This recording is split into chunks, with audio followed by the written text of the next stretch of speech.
పచ్చ పచ్చని పందిరంతా తాంబూలం వేసినట్టు విరబోసిన తల నిండా కనకాంబరం ఎట్టినట్టు ఎర్ర నీళ్ళు దిష్టి తీసి పోసినట్టు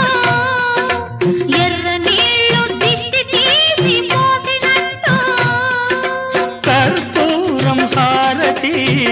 ఇచ్చినట్టు ఆకాశం ఎందుకో పచ్చబడ్డది ఆ నడుమ బొట్టేమో ఎర్రబడ్డది